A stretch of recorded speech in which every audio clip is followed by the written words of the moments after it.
pozdravljeni na naši prvi novinarski konferenci v tem mandatu, na katerem bo minister za obrambo, gospod Roman Jakič, uvodoma najprej predstavil svoje najožje ekipo, sodelavce,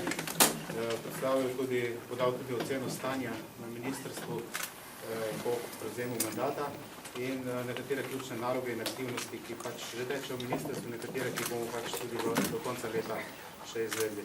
Tako da bi zdaj uvodoma prosil kar ministra, da predstavi najprej svoj ekipo. Mogoče najprej tukaj za mizo minister, državni sekretar, gospod Zoran Klemenčič, brigadir Dobran Božič, načelnik generalštaba Slovenske vojske, iz uprave zaščitne reševanja pa poveljnik civilne zaščite Republike Slovenije, gospod Srpsko Šest, ki danes tudi mesta direktorja uprave Republike Slovenije za zaščito reševanje.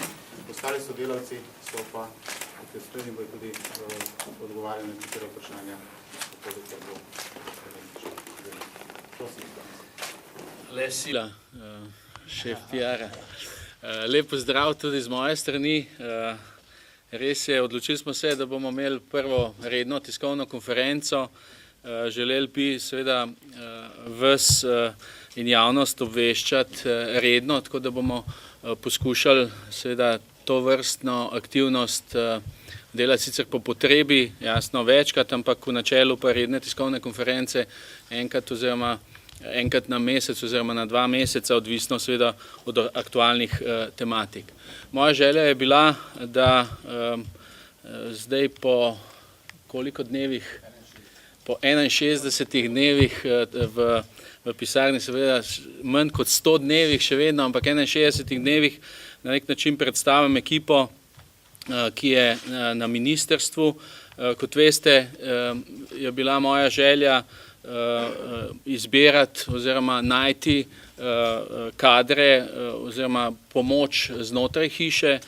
Zato je državni sekretar na Ministrstvu za obrambo, ki je tudi namestnik, je Zoran Klemenčič, ki je na obrambnem področju deluje že od leta 90. Pred prevzemom sedanje funkcije je bil tudi glavni inšpektor za obrambo, kar seveda meni daje zelo veliko pomoč, glede na to, da ima zelo dober vpogled v vse segmente delovanja Ministrstva za obrambo. Za vodjo kabineta sem izbral dr. Darka Ljubija, doktorja obramboslovja, ki se je že vso svojo kariero ukvarjal s področjem obrambe. Vršilka dolžnosti generalne sekretarke pa je dr.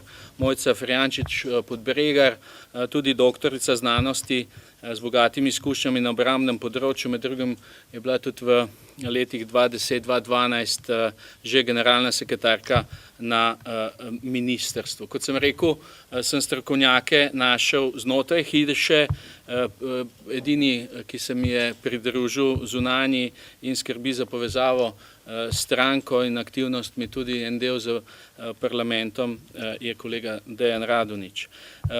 Načelnik generalštaba vojske je ostal isti in mu zaupam, ker dela dobro, je sredi reorganizacije Slovenske vojske in bi bilo tudi nespametno z moje strani, da minister politično poseže v neko strokovno odločitev, ki teče. O sami reorganizaciji mogoče beseda kasneje, predvsem pa lahko on kaj več pove. Na vodilnih mestih in tu pred vami sedijo generalni direktorji direktoratov in notranjih organizacijskih enot, so ostali vsi tisti, ki so prej bili, razen v direktoratu za logistiko. V tem direktoratu po odhodu generalne direktorice Alenke Temeljotov-Salaj, ki je, moram poudariti, sama prosila za razrešitev, vodi vršilec dolžnosti generalne direktorja magister Marko Grubar. Zdaj, najbrž je že 61 dni tisto obdobje, ko lahko na nek način damo neko oceno stanja na Ministrstvu za obrambo po prevzemu mandata. Moram reči, da sem sploh v prvih 40 dneh dela sem bil veliko na terenu. Najprej smo tudi simbolično šli v generalštab Slovenske vojske, potem pa seveda tudi na vse direktorate in službe, tako da sem dobil na nek način vpogled v celo delovanje. Poleg tega pa seveda sem se seznanil s svojimi kolegicami in kolegi ministri tako na nivoju EU-ja kot NATO in seveda tudi s kolegi, ki skupaj sodelujemo, se pravi skoraj 50 držav, ki sodeluje v ISAF misije v Afganistanu. Moram reči, da me zelo veseli, da sem prišel v organizirano in pa strokovno okolje. Kot sem že večkrat poudaril, intelektualni potencial je tu, ima to ministrstvo v resnici velik bazen visoko izobraženih in pa operativno dobro usposobljenih kadrov in to je na nek način prednost. Moram reči, da sem bil zelo vesel, tudi želja po delu je opazna. Ne gre za to, da bi se iskalo ne delo, ampak se išče delo. V primerjavi z drugimi je tudi specifično, da tu na tem ministrstvu obstaja hierarhija, ampak ne v tem smislu hierarhične postavitve ljudi, ampak temveč ta hierarhična sistem odločanja. Ko je odločitev sprejeta, je njena realizacija hitra. Ministrstvo za obrambo je točno tako kot državno ministrstvo ali pa državotvorno ministrstvo mora biti in včasih mi zavidajo moji kolegi na drugih ministrstvih, da pri njih ni vedno tako. Ključne naloge, ki smo jim priča, je seveda ena najbolj ključnih je transformacija Slovenske vojske. Kot veste, se kot politik nisem, in sem to na začetku povedal, želel vmešavati v strokovne odločitve načelnika generalštaba in seveda načelnik generalštaba je najvišji strokovni, oziroma generalštab je najvišji strokovni organ, ki svetuje ministru. Načelniku sem tudi takoj povedal, da ne želim prekinjati procesov, ki so bili zasnovani v preteklem mandatu in že tečejo. Vrh vojske trdi, da gre pri tem preoblikovanju v smeri, da preoblikovanje v bistvu gre v smeri večje učinkovitosti in seveda tudi v prilagajanju samih razmer. Kot veste, 15. maja smo že po novi formaciji postrojili, pokazali simbolno postrojeno, prenovljeno strukturo v Mariboru. Je pa res, da seveda od tistega trenutka naprej, in to načelnik generalštaba in kolegi vejo, oziroma poteka že na nek način ali pa bo še bolj poglobljena analiza, kjer se bo ugotavljala, so bile strokovne odločitve dobro zasnovane, da bi pa seveda lahko jaz sprejemil kot diplomiran pedagog in profesor sociologije ta proces, pa seveda potrebujem pomoč in pri tem mi kot svetovalec pomaga general Ladislav Lipič, predsednik Zveze veteranov za Slovenijo, nekdanji načelnik generalštaba Slovenske vojske. Kar se tiče reorganizacije in izboljšanja učinkovitosti delovanja upravnega dela ministrstva, tako imenovana funkcionalna integracija in združevanje podvojenih delovnih procesov, se pravi integracija tudi vojaškega in civilnega dela. Moram reči, da po obisku teh organizacijskih enot sem vseeno zasledil, da nekateri procesi dela se podvajajo in na tej točki bo treba seveda narediti nekaj, kar bo racionaliziralo delo.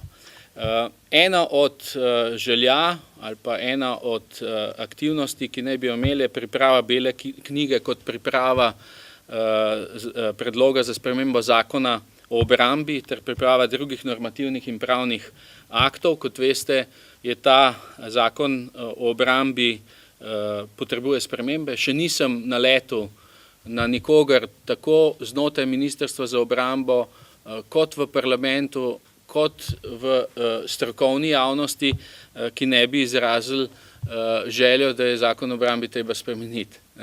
Seveda je pa za to spremembo potrebna dvotretjinska večina in zato je potrebno seveda dostopati ali pa postopati v zvezi z spremembo zakona o obrambi na zelo, rečemo, postopen, transparenten, način poln seveda dialoga in da bi ta dialog začeli, je želja priprave tako imenovane bele knjige, ki bi vsebovala prvič analizo stanja, ki je na področju obrambe in seveda tudi na področju civilne zaščite, dobre prakse, možne rešitve in pa seveda časovnica za realizacijo. Mi smo si za cilj zastavili, da zakon o obrambi poskušamo v državnem zboru spremeniti konec decembra, čeprav sam osebno mislim, da to bomo najbrž storili nekje do februarja prihodnje leto.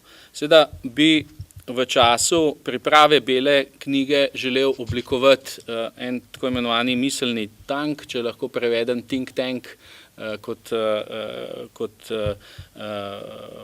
mehanizem neke strokovne podpore, ki bi ga seveda sestavljali vsi tisti, ki so za to poklicani, seveda v mislih imam tako nekdanjo ministra za obrambo, kot seveda ljudi znanstvene ter operativne sfere in seveda z njimi bi lahko prediskutirali vse možne rešitve in potem prišli v državni zbor pred ljudi. Ne bom vam naštel te akte, normativne akte, ki so v spremembi, seveda zakon o obrambi je eden, potem so pa veliko uredb in sprememb. Šel bi mogoče naprej na točko proračuna, ki je najbolj aktualen, se pravi gre za obrambo v luči priprave rebalansa. Kot veste, bo Vlada Republike Slovenije v četrtek sprejela rebalans in v tem rebalansu je seveda tudi Ministrstvo za obrambo, tako kot vsa ministrstva, na nek način je morala najti svoje rezerve. Naj na začetku povem, da smo rezerve iskali tudi z pozicije, da ne posegamo v število zaposlenih. Varčevanje ne vključuje kakršnokoli odpuščanje, kar je pa seveda tudi zaveza Vlade Republike Slovenije, da odpuščanja iz poslovnih razlogov ne bo. Mi smo v tem rebalansu smo našli rezerv za 21 in še nekaj milijonov evrov, ki smo jih seveda dali v skupni proračun, zato da lahko država sledi ukrepom, ki si jih zadala. Moram reči edino to, da me žalosti, da je 21 milijonov evrov, ki jih bo dalo Ministrstvo za obrambo, ne bo šlo direktno, naprimer jaz bi si želel, da bi šlo za socialne transfere, za izobraževanje, ne vem, za otroške vrtce, ampak glede na to, kaj so nam zapustili naši predhodniki, gre večina tega denarja v sanacijo oziroma za pokrivanje obresti in servisiranje obresti. In to je mogoče edino, kar me žalosti, da se odrekamo nečemu, pa bi lahko videli nek efekt na drugi strani, v resnici pa seveda pokrivamo to, kar so storili ali pa kar so slabih odločitev naredili predhodniki. Glede kadrovske politike, kot sem rekel, tudi ta proračun ni vplivu. Ministrstvo za obrambo ima, kar se tiče Slovenske vojske, kadrovski načrt, ki govori, da bo do konca leta 2013 zaposlenih na ministrstvu v Slovenski vojski 7109. Glede na to, da je Slovenska vojska predložila strokovne argumente in seveda ob predpostavki, da imamo v svojem proračunu maso denarja za plače, kakršna ta masa že je, smo seveda, je število zaposlenih na današnji dan 7390 v vojski in tudi moja obljuba načelniku generalštaba je, da vkolikor bomo uspeli zagotavljati finančna sredstva za plače še v tem obsegu, da je seveda rečemo temu, da bomo fleksibilni okoli številke 7109. Seveda tudi v organih, v sestavi in vseh ostalih gledamo na to, da ni odpuščanja, ampak da gre za pač nek naravni proces tistih, ki nas zapustijo, kot da grejo v penzijo, ali pa tisti, ki se pač odločijo, da se zaposlijo nekje drugje. Mogoče sam detalj, da veste, predlog rebalansa Slovenske vojske pomeni, da bomo finančna sredstva, ki jih bomo namenili za stroške osebja, bojo v višini 78,6%, za operativno delovanje namenjenih 17,6%, za stroške modernizacije infrastrukture, in tle smo najšibkejši, 2,6% in za članstvo v mednarodnih organizacijah sodelovanje z domačim okoljem 1,2%.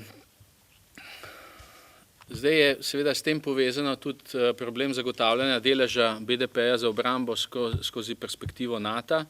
Kot veste, je v NATO neka zaveza, da bodo države poskušale zagotoviti 2% nacionalnega bruto družbenega proizvoda za vojsko oziroma za obrambo.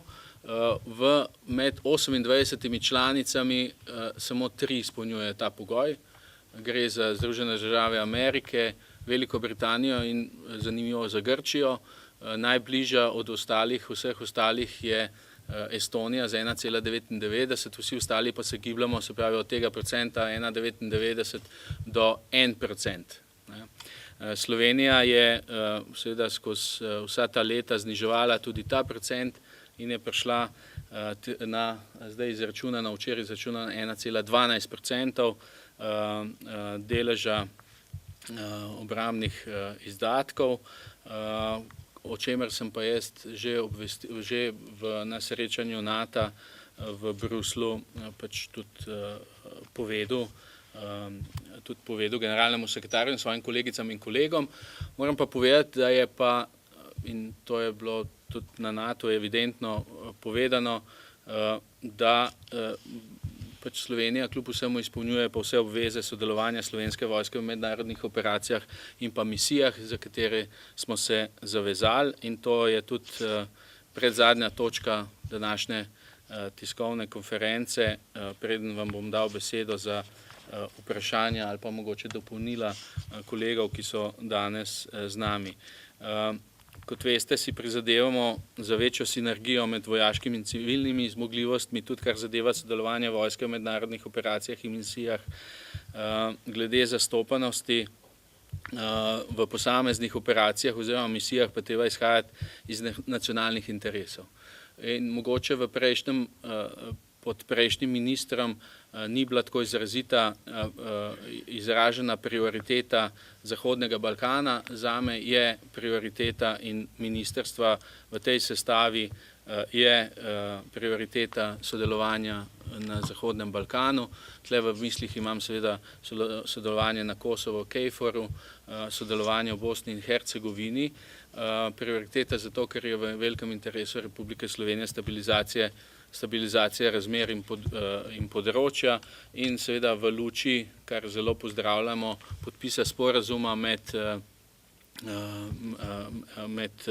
Beogradom in pa Prištino, je seveda vloga KFOR-a še toliko bolj pomembna, glede na to, da sta se obe dve strani želeli garancijo KFOR-a za zaščito predvsem srbske manjšine na severu Kosova. Jasno je najbolj aktualna tudi sodelovanje v ISAF-u, v Afganistanu. Marca 2012 je bila pripravljena analiza delovanja Republike Slovenije v Afganistanu ter na njeni podlagi odločitev o obsegu in vrsti sodelovanja Republike Slovenije v operaciji do zaključka ob koncu leta 2014. Seveda veliko je bilo okoli tega vprašano, ali minister Roman Jakič, ki je bil kritičen do podaljšanja mandata iz leta 2012 misije iz 2012 na 2014, ali namerava ne spoštovati zaveze in obveze, ki jih je Republika Slovenija dala do partnerjev. Seveda sem jaz legalist in tega ne morem na ta način narediti, kot so nekateri mislili, da bom naredil. Republika Slovenija počasi zmanjšuje svoje vojake, število svojih vojakov v misiji v Afganistanu.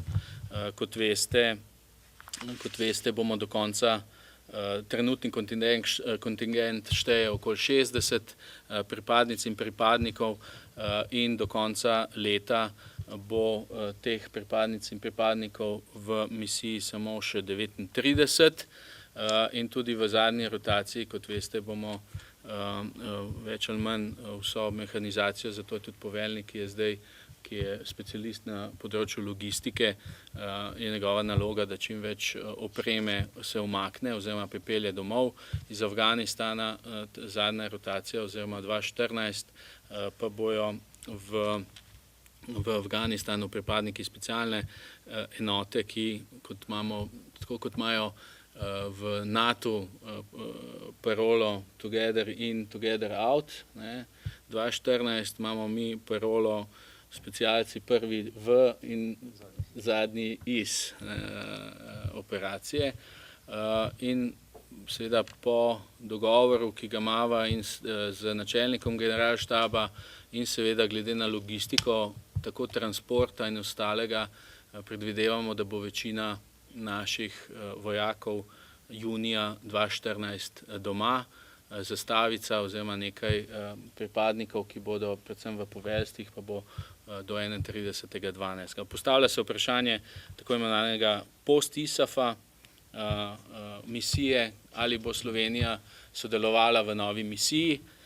Kot veste, zato je par pogojev. Eden od osnovnih pogojev je, da afganistanske sile pozovejo, ali pa Afganistan sam kot država pozove države članice, da ostanejo v Afganistanu. Na osnovi tega je že legalna osnova, da gremo. Republika Slovenija in jaz kot obrambni minister sem tudi na vseh zasedanjih do zdaj pa izrazil seveda željo, podobno kot je to naredila Nemčija, Švedska in Italija, da bi bilo seveda mnogo bolj primerno, da bi post-ISAF misija bila sprejeta v Varnostnem svetu Združenih narodov in da bi seveda ta mandat dobili tudi strani OZN.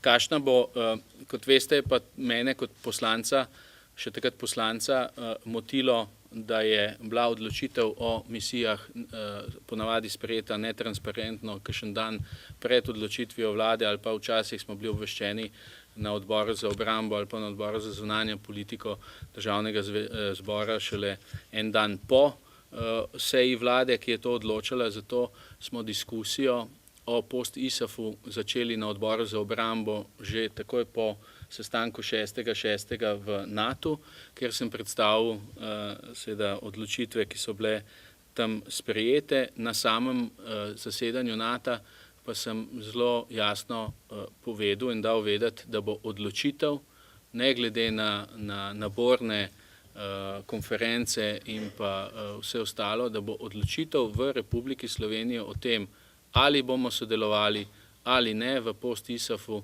po letu 2014 sprejeta jeseni.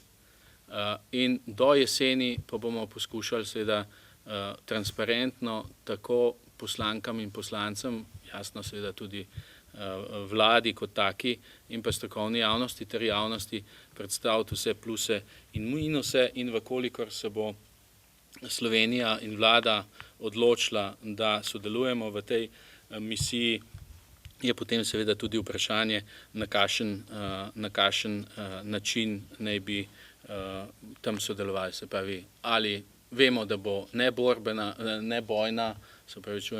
nebojna misija, zdaj ali bomo tam sodelovali z 10 do 12 vojaki, ki bojo trenirali, ali bomo tam sodelovali samo z civilnimi strokovnjaki, ki bojo izobraževali, ali bomo tam sodelovali z medicinskim osebjem, ali pa mogoče se nam bo v Afganistanu končno priključila tudi policija, pa bomo sodelovali mogoče z policijskimi inštruktorji. To je seveda stvar potem odločitev oziroma variant, ki jih bo treba upoštevati. Glede KFOR-a sem že povedal, tudi glede Bosne in Hercegovine.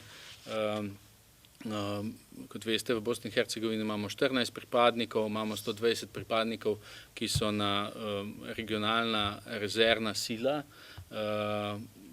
se pravi to motorizirano četo, 120 pripadniki, ki je na tako imenovanem stand-byju. V Maliju je, kot veste, 18. februarja bila misija z mandatom 15 mesecev. Mandat se bo iztekel 18. maja 2014. Ključna področja delovanja misije, kjer imamo 4, zdaj trenutno 3 ali 4. V južnem delu Malija, se pravi ne v severnem, kjer so Francozi. Gre za usposabljanje oboroženih sil na ravni bojnih skupin, svetovanje na področju vodenja in poveljevanja ter zagotovitev ustrezne logistične in druge podpore za izvedbo misije, vključno zagotavljanje ustrezne ravni zaščite. Kot veste, je pa tudi 25. maja bila sprejeta resolucija v Varnostnem svetu, s katero je bila ustanovljena večdimenzionalna integrirana stabilizacijska misija v Maliju in je seveda tudi možen eden od okvirov sodelovanja znotraj tega, čeprav mi sodelujemo tam znotraj Evropske unije, in predvidena je samo še ena 6-mesečna rotacija 3 pripadnikov Slovenske vojske, potem bomo se pa odločili, ali v Maliju ostanemo ali ne. Izpostavil bi posebej, to boste pa tudi razumeli, zakaj, Libanon in Sirija.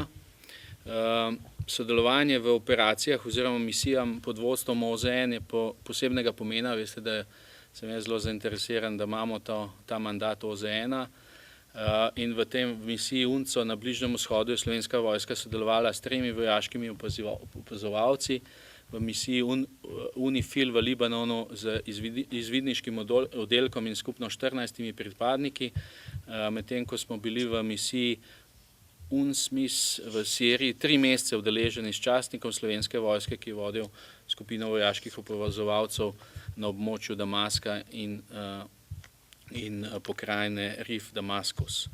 Zdaj, kakšni so načrti? V misiji UNCO na Bližnjem vzhodu bomo sodelovali z do 5 pripadniki, v misiji UNIFIL v Libanonu pa bomo popolnjevali še za enega, se pravi bomo imeli 15 dolžnosti. Kot veste, smo v stalnem stiku z našimi glede razmer na Golanski planoti.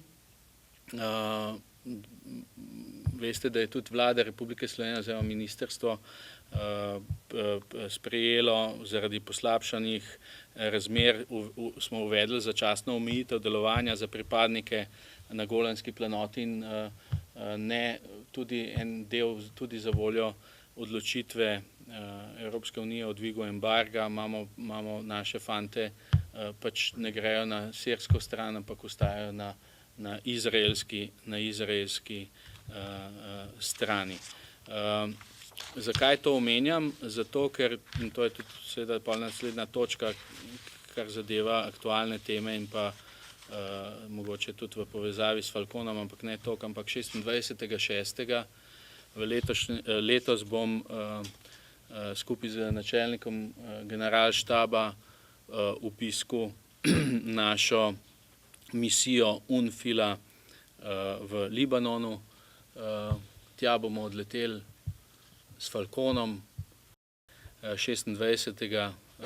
Seveda to je tudi za voljo tega, ker bi ob dnevu državnosti želeli obiskovati tudi na terenu naše vojakinje in vojake, kljub temu, da bomo 24.6. v tem prostoru bo predsednica vlade imela videokonferenco z vsemi našimi misijami, oziroma vsaj video z vsemi tistimi, ki lahko tudi po videu, drugače pa tonski pogovor bo potekel. Potem je proslava 26, praznik 26. Pa skupaj, kot sem rekel, z načelnikom generalštaba odhajava v Libanon. Če želite, mogoče sam okoli tega, da tudi povemo, zakaj, okoli aktualnih tem letala Falcon. Še enkrat, s 1. januarjem 2013 je prišlo to letalo v upravljanje Ministrstva za obrambo, je vpisano v register vojaških zrakoplovov. Gre za zmogljivost Slovenske vojske, tako kot imamo zmogljivosti v helikopterjih in pa v ostalih letalih. Seveda pa, da ne bo nesporazuma, letala ostaja v načrtu odprodaje najugodnejšemu ponudniku. Seveda tega ni, čeprav neki dopisov smo že dobili, s katerim pa moramo še opraviti razgovore. Predvideni stroški uporabe Falcon, kot sem že 100-krat povedal, so taki, kot so. Če je garažiran v hangarju, je to 500 000 evrov, ne glede na to, ali se premika ali ne. In zagotavljajo mi, da če bomo leteli 350 do 400 ur letno, da bi seveda te stroški bili na nek način na nuli ali pa malo pod ničlo. Kot veste, je z odločitvijo vlade, da se Falcon začne uporabljati za potrebe prevozov državnih organov. Mi smo to informacijo dali že na vlado, tudi na vlado bomo peljali postopek glede vseh ostalih procedur, tudi cenikov. Na vlado bomo dali cenik letenja, še vedno pa se ta cena enournega poleta z Falconom giblje tam okoli 3200 evrov. Po mojem smo informacije okoli Falcona in izračuna teh stroškov dali že večkrat. Veste, da je v trenutku, ko bo to letalo pripravljeno, bo tudi v sistemu izmenjave letalskih prevozov Atares, kjer bomo seveda zaveznicam in zaveznikom ponudili to letalo za uporabo, in tudi zato bo cenik in cena, ki jo bomo ponudili našim. Kot veste,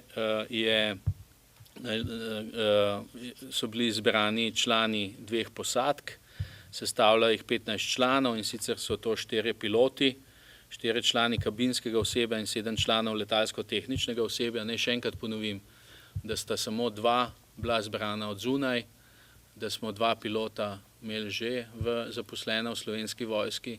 Nažalost, eden ni šel skozi postopke in bomo ta 4. pilota ponovno izbrali v mesecu septembru.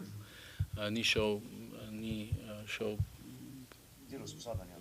del usposabljanja, ni naredil, da so 4 člani kabinskega osebja že zaposleni v Slovenski vojski in bo za njih potrebno samo izobraževanje na Adrii v višini 1600 evrov po osebi, in da imamo vseh 7 članov letalsko-tehničnega osebja že zaposlenega v Slovenski vojski, ker, kot sem rekel, ni samo Falcon vojaško plovilo, ampak je teh plovil kar nekaj.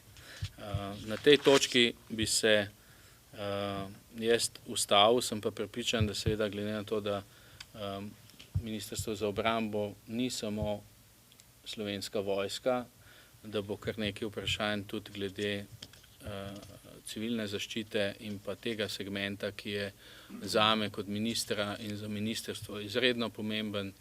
Uprava Republike Slovenije za zaščito in reševanje mogoče včasih mimo oči, ampak dela maksimalne napore za zagotavljanje seveda, ali pa bi raje rekel, reševanje življenj in pa materialnih sredstev.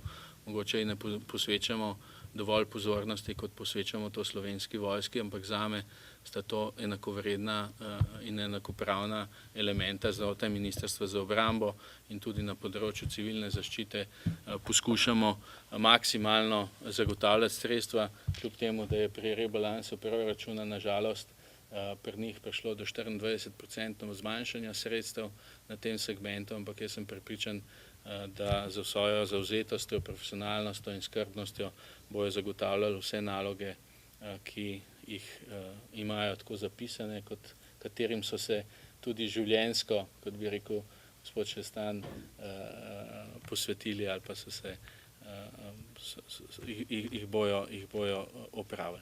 Na tej točki bi se ustavil in Aleš te dal besedo nazaj oziroma... Seveda, kot je minister že rekel, ste na vrsti vi, tako da prosim. Izvolim. Ja, ni nama tega reči. Če se vrnem nazaj na rebalans, rekli ste, ne boste odpuščali, kje se bo potem to konkretno poznalo, čemu se boste odpovedali, česa ne bo? No, lahko bi šel od postavke do postavke. Bistveno, samo sekundo, gre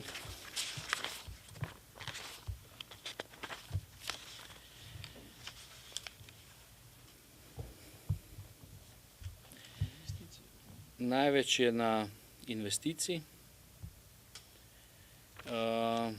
operativno delovanje Slovenske vojske se načrt zmanjšuje za 4,2 milijona evrov, program infrastrukture in opremljanja se glede na veljavni finančni načrt zmanjšuje za 3,7 milijonov evra.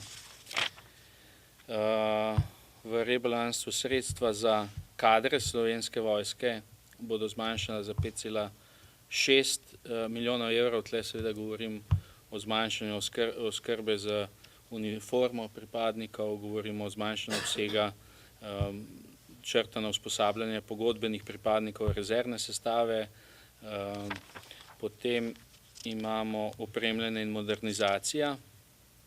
Slovenske vojske je v bistvu praktično ustavljena. Članstvo v mednarodnih organizacijah moramo pokriti, je pa res, da smo zaprosili saj pri enem od teh za preložitev plačila obveznosti. Se pravi, sredstva za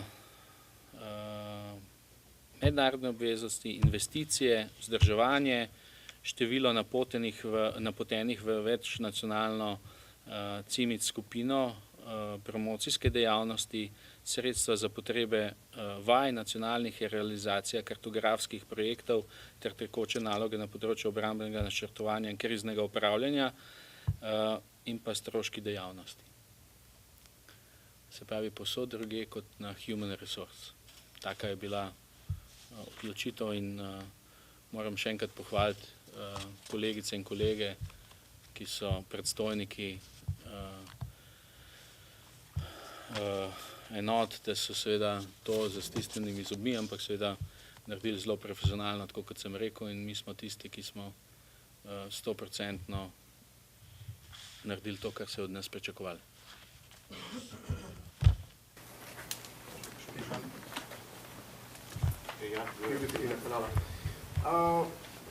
Govorite pač, če smo že pa rebalansu, jaz sem sicer seznam vprašanj. Mislim, da se takrat pa načelnik po to malo bolj švedno govorili o kritični točki stabilnosti, kar se tiče tega rezanja. Mislim, da je bil to termin takrat uporabljen. 21 milijonov pa 100 vrže čez to kritično točko stabilnosti, kaj se bo poročal predsedniku države, ko se mu bo dal poročilo. Ker to vsako leto poročilo je, če bomo pa še kaj rezali, bomo šli pa pod vodo.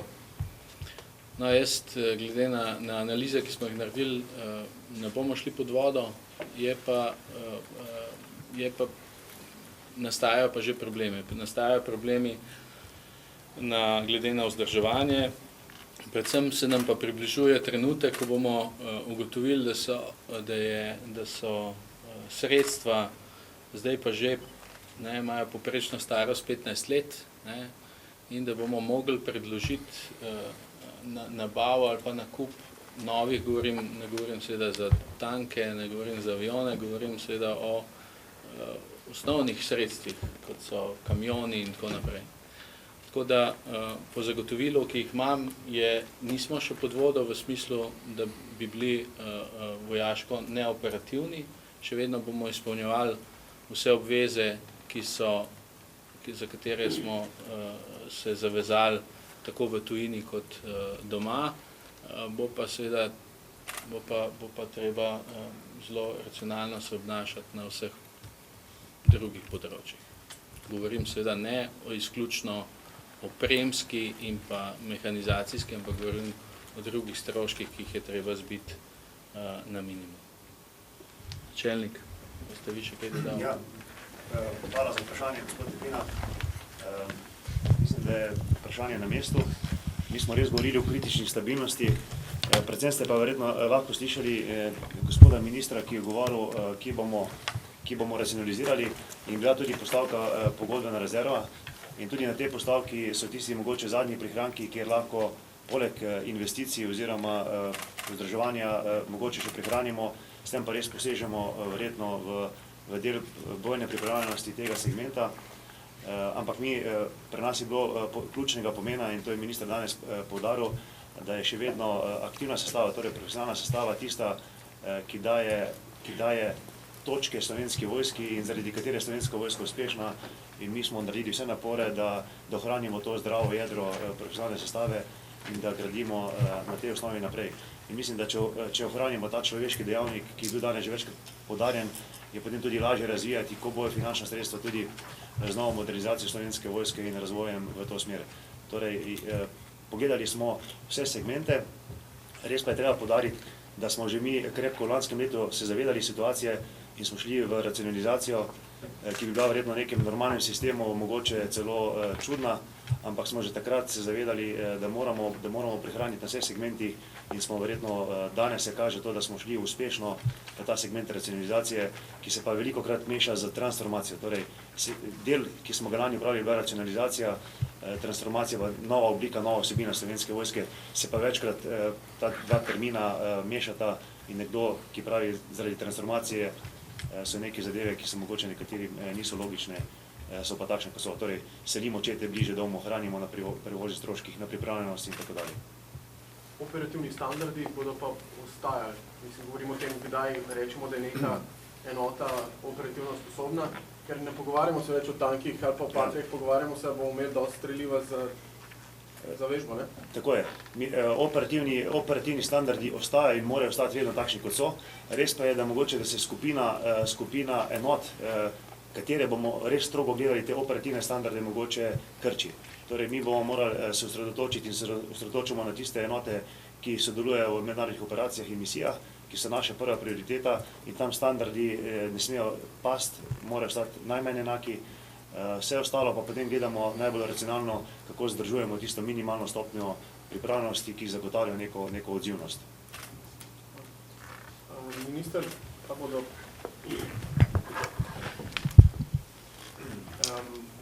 Svaruni spet zdaj postali nazaj patrije?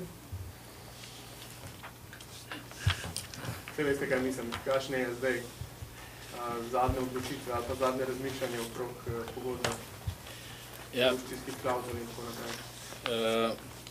Tako, jaz sem tudi v pravni službi zdaj dal delati analizo, kaj pomeni uveljavljanje ničnosti pogodbe o dobavi kolesnih oklepnikov vozilo 8x8 v zvezi z kazensko sodbo.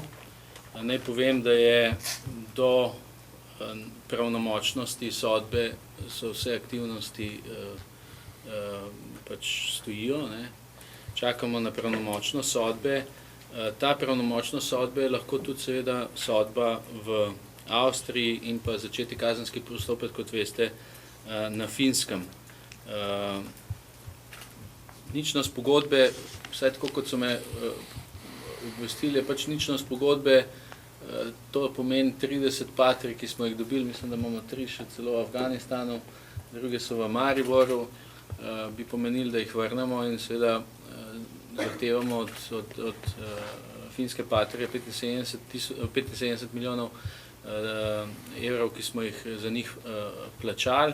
Jaz sem že večkrat povedal, da sam ocenjujem, da bo to zelo težko izvesti sam ta postopek. V vsakem primeru pa kot legalist bom moral ali pa moram spoštovati pravno konsekvenco tega in obe dve pogodbi, tako seveda prvotna pogodba oziroma osnovna pogodba, kot seveda potem pogodba, ki je prekinila to osnovno pogodbo, imata konkurenčno klauzulo, ki je zelo jasna in govori že celo samo o sumu korupcije kot možni razveljavitvi te pogodbe. Tako da to je pač, o tem bomo razpravljali, ko bo seveda ta pravnomočna sodba. Je pa res, da smo znotraj Ministrstva za obrambo že dali na kolegiju, sem dal smernice, da se pripravi vse, da vemo, ko bo pravnomočna sodba ali v Avstriji, Finskem ali v Sloveniji, da vemo, kaj naslednji dan narediti. In vsi napotki grejo v smer, da je treba razglasiti ničnost pogodbe kot skrajno sankcijo v civilno-pravnem smislu. Zdaj še enega pohval, da pustimo še drugi. Še kakšno vprašanje? Drugi kolegi? Še en bomo. Okay. Prejšnje mandate je tudi zelo zaznamovalo sodelovanje ali pa zgodbe, ki so prihajale iz sindikatov. 61 dni ste že na tem mestu, kako se razumete, imate nov sindikat, ki je prej bil aktiven, pa je zdaj postal. Moram reči, hvala za vprašanje. Res je, ko sem prišel na ministrstvo, so bili 3 reprezentativni in 1 nereprezentativen sindikat. Med tem časom, teh 61 dni, je tudi 4. sindikat vojakov Slovenije pridobil pač to svojo reprezentativnost. Kot veste, sem se takoj z njimi sestal, z vsemi, takrat še separatno s 3 reprezentativnimi in 1 posebej. Dogovorili smo se, da bo končno jim v podpis ponujena pogodba o sodelovanju, ki do zdaj ni bila v vseh teh letih nikoli podpisana. Sicer ne vem, kaj je temu botrovalo. Vsi so dobili v podpis pogodbo, mislim, da smo takrat rekli 25. Aprila, ali maja, ne, aprila. 25. Ja, pred prvomajskimi počitnicami, to vem, da je bilo. In sem to obljubo tudi izpolnil redno z njimi in zato bom dal tudi besedo državnemu sekretarju Zoranu, se z njimi in srečujemo in dogovarjamo in moram reči, da razen na točki, koliko ur naj bi ministrstvo priznalo za delo, kot sindikat, mi nimamo nobenih drugih težav.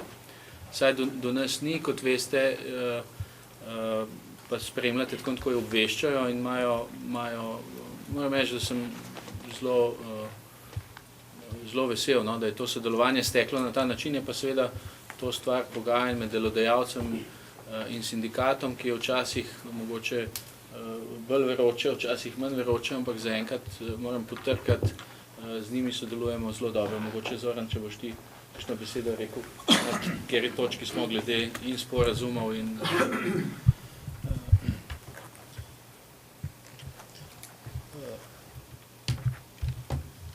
Hvala lepa za vprašanje. Zdaj, sindikati so svobodni v tem delu. Mi se pogovarjamo z vsakim posebej, res pa, da smo se s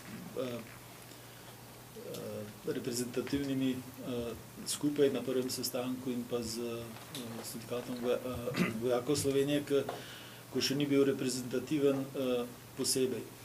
Mi smo v bistvu pravzaprav vsem, ki so že imeli reprezentativnost, ponudili pogodbo, s katerim bi uredili pogoje za njihovo delo v ministrstvu. O vsebini tega se pogovarjamo, ni kakšnih velikih odprtih vprašanj.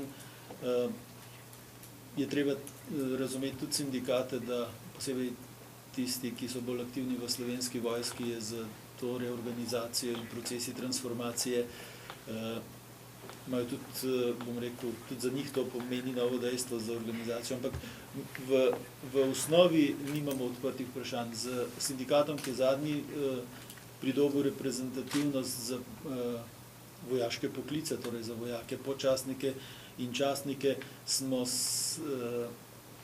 pa podpisali v bistvu nek začasen dogovor o sodelovanju, kjer so tudi izrazili željo predstavniki tega sindikata, da počakajo na postavitev znotraj vojske, ker tak dogovor o zagotavljanju pogojev za delo seveda morajo vsebovati tudi sindikalne zaupnike po poveljstvih enotah in zavodov. Sicer zdaj nimamo in mora biti sestavni del priloga tega dogovora. Namreč na ta način v bistvu se lahko vodi, kjer so neke medsebojne stvari dogovorjene vnaprej, socialni dialog o vseh odprtih vprašanjih. Ne glede na to, da formalno teh novih dogovorov še nimamo podpisanih, pa v bistvu lahko rečem, da se jaz tedensko srečujem z njimi osebno ali pa po mailu. Tako da zaenkrat ne vidim kakšnih večjih odprtih težav. Izzivov je veliko, boste mogli pa še drugo stran vprašati. Jaz njihovem videnju tega, kar jaz vidim, težko. Vsi sami povejo. Ja. Ni treba več vprašati.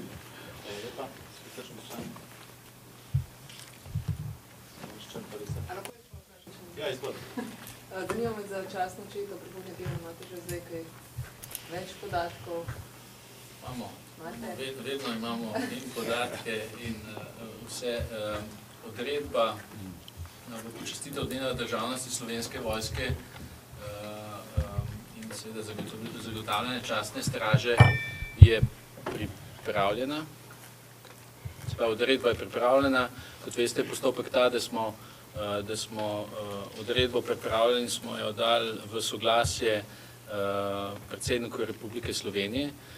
Predsednik Republike oziroma njegov urad nas je danes obvestil, da urad predsednika Republike Slovenije soglaša s predlogom odredbe o postavitvi častne straže pri predsedniku Republike Slovenije v počastitev dneva državnosti.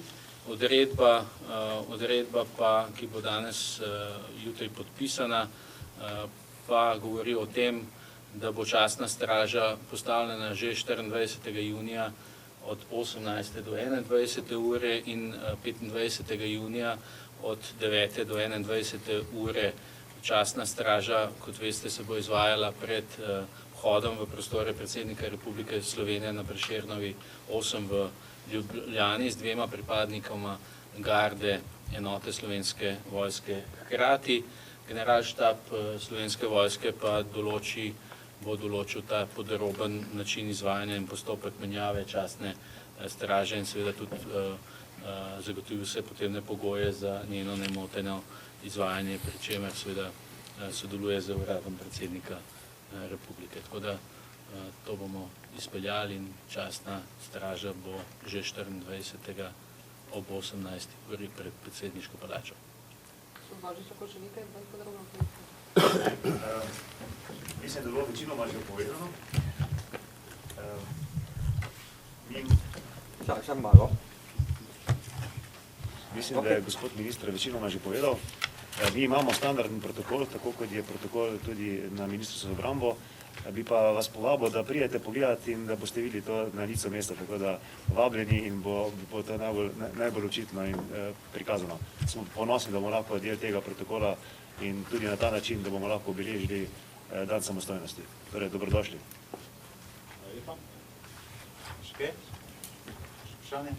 Če ne, se vam najlepše zahvaljujem na naši prvi novinarski konferenci. Kot pravi minister, bomo redno sklicevali, tako da ljudno vabljeni na naslednje. Hvala lepa. Hvala.